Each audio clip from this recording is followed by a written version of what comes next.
Let's be so for real here. Oh, let's be so for real here. She contacted the police before we returned to the property manager We're and told her gonna someone had been finish this inside one the and pick unit. up where we left off. We left our cleaning supplies behind and never went back. As far as I know, she contacted the police before anyone entered the condo. We never told her what we had actually experienced. What could we say? That something invisible had spent the entire afternoon calling our names? Moving objects around? Turning lights on and finally charging up the basement stairs? It sounded ridiculous. Even now, I'm not someone who believes every strange story is paranormal. I've had other experiences in my life that could probably be explained one way or another. Right? This one is different, though. Maybe we imagined hearing our names. Maybe there was some mechanical explanation Chad, I for can't the believe other it stopped drawer. my stream, Maybe man. the light switch malfunctioned. But that basement was empty. There was nowhere for anybody to hide. And those footsteps weren't distant or ambiguous. They sounded exactly like someone running up a staircase This is directly why I say. This is why I say I'm not, bro. I'm real, bro. I'm mad it stopped my stream. I'm still mad about that. Anyway, this is why I say it's no amount of love for a job. I get it. You got to do what you got to do. You know what I'm saying? But it is no point. It's no point in risking your life for a job. That's what I always say. It ain't no point in risking your life for a job. I'm just being honest. Even now. If I heard somebody calling my name and it wasn't me or the person I'm with, Chad, we got a problem. We got a real deal problem here. I'm not, man. Years later, hearing someone run up a set of stairs put our thinking sends caps me right on. back to that summer afternoon. I'm still a skeptic, but I never have been able to explain what happened in that condo. I can explain what happened.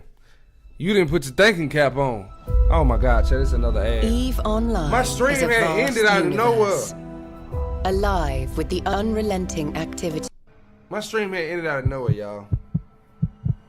But we on story number 3. If y'all ain't been tuned in, y'all need to tune in and go to the bathroom. When I was younger, I was a hustler and a go-getter, always looking for the next way to make a quick buck. And my mom knew an older couple from a church group who needed help around their property for a couple of weeks. Right. Their names were Richard and Elaine, and they were both in their late 60s. Old, but not super old. They lived in a pretty rural area about 40 minutes away from my house.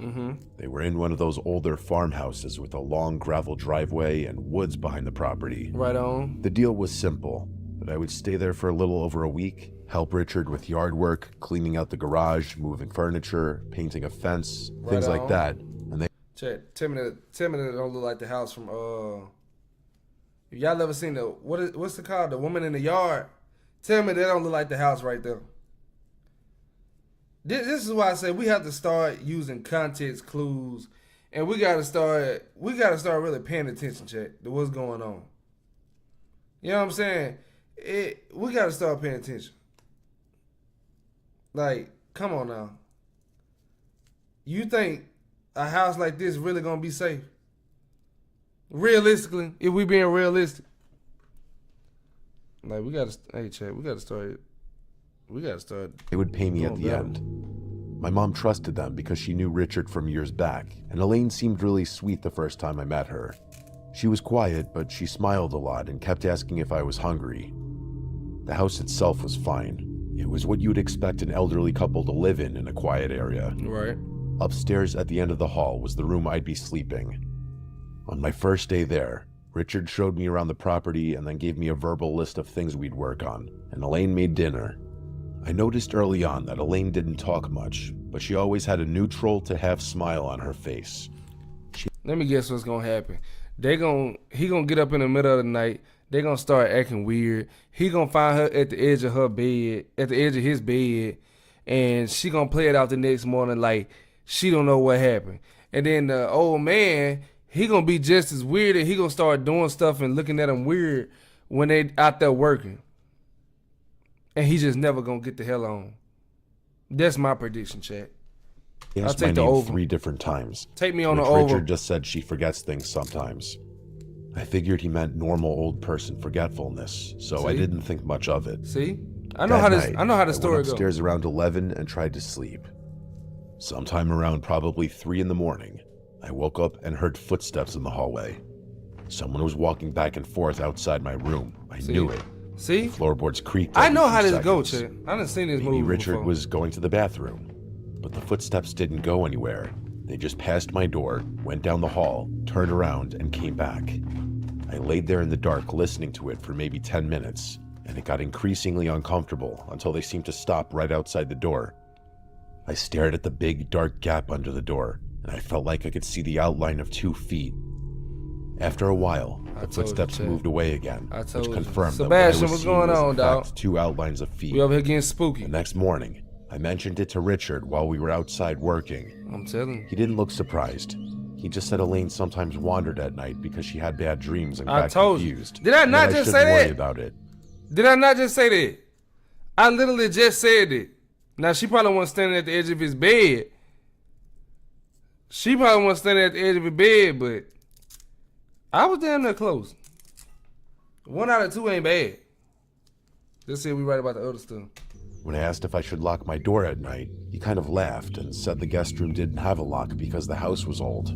So I let it go. But the second night was worse. I woke up again to the same footstep sounds, except this time they were faster. I could hear Elaine muttering to herself in the hallway. GG. I couldn't make out most of it. It's but raps. I heard my name once, which gave me goosebumps. Her shadow passed under my door 3 or 4 times. I was starting to hate that large gap under the door.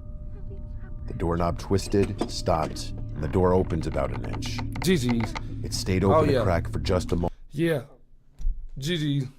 Go and get up out of there. moment, and I heard a whispering It's over. voice through the crack, but I couldn't make out what was said. Then the door shut again. After that, I had trouble sleeping, like I think anyone would in my shoes. In the morning, I told Richard exactly what happened. Once again, he explained it away. His explanation was she probably thought the room was empty and that she had been doing things like that more lately.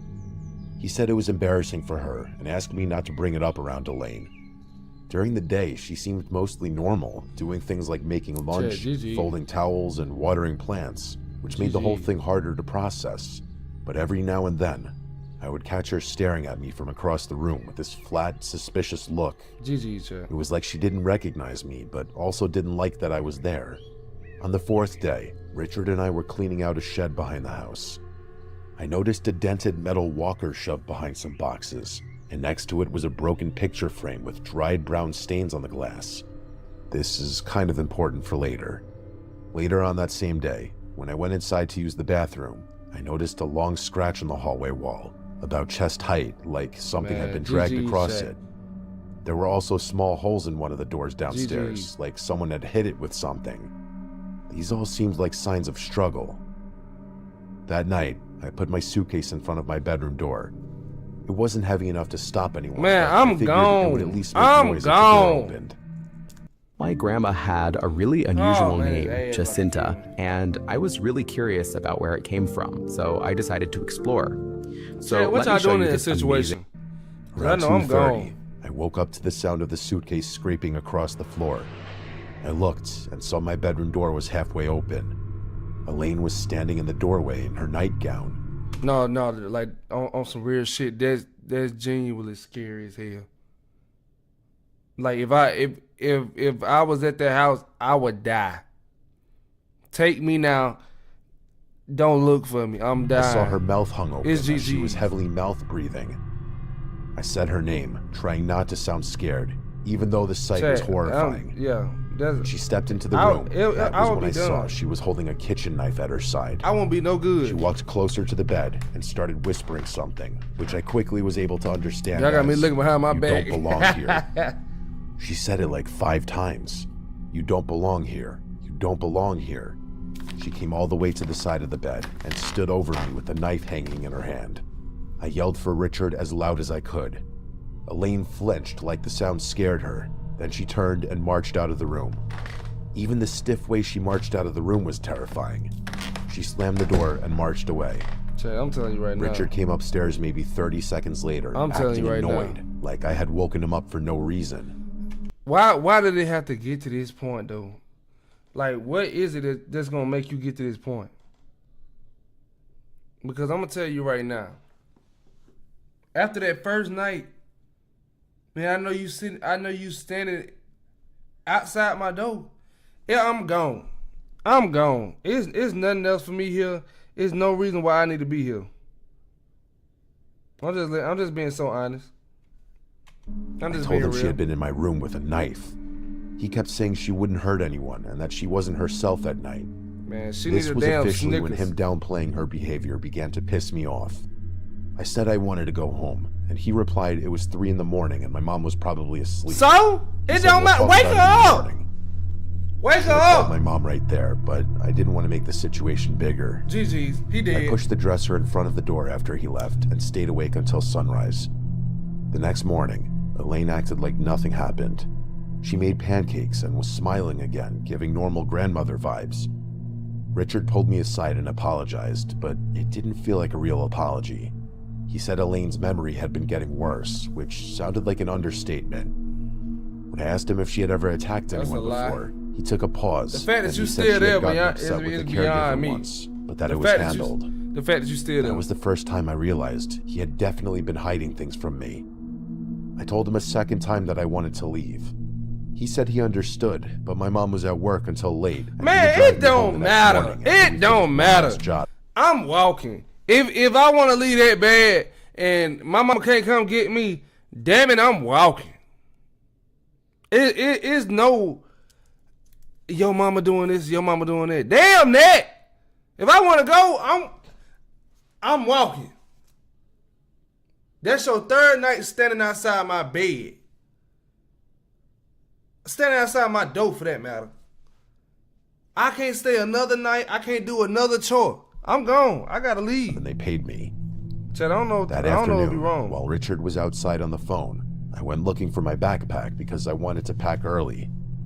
For some reason, I found it in the laundry room. GG. On my backpack, there was a blood stain clear as day, right on the outer pocket. I called Richard into the room and showed him the blood. He grabbed the backpack, looking a little more angry than I'd seen yet. And he told me he accidentally cut himself earlier and moved my backpack in there while he cleaned up the blood. He finished it off with a "stop worrying."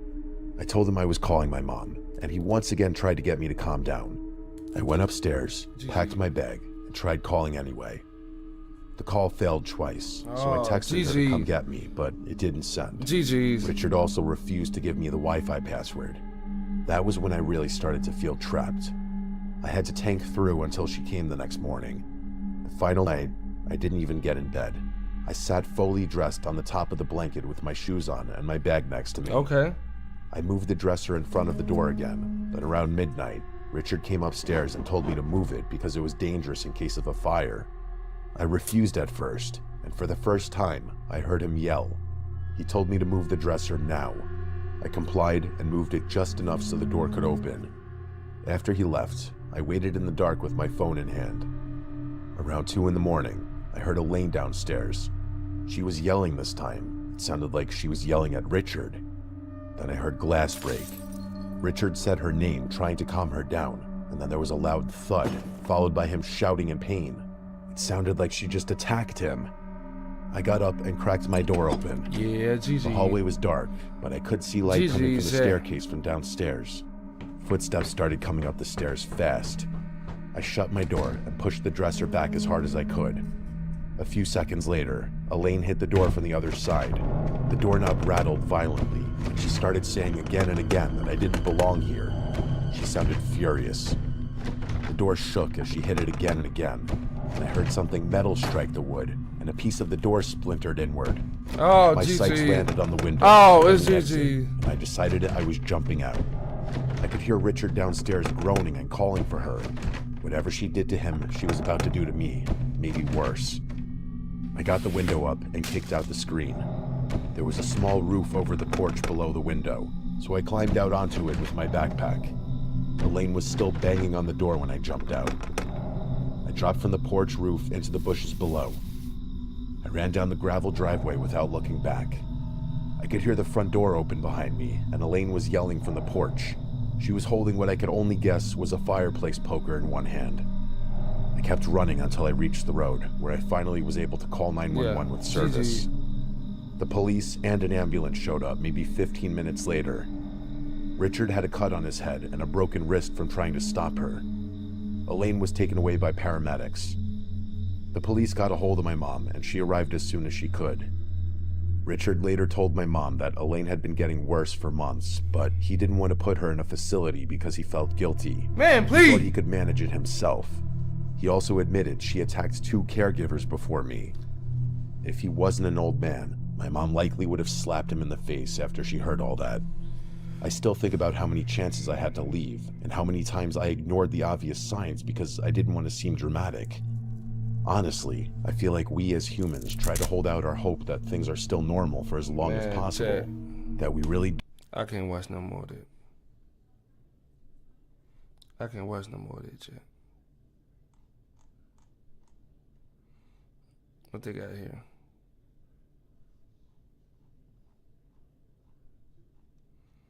Yeah, Chad. Think I'm hopping off for the day. I might get back on here later on. I'm kind of mad that my stream ended, man. So, yeah. I'll fool around with y'all in a little while. Y'all be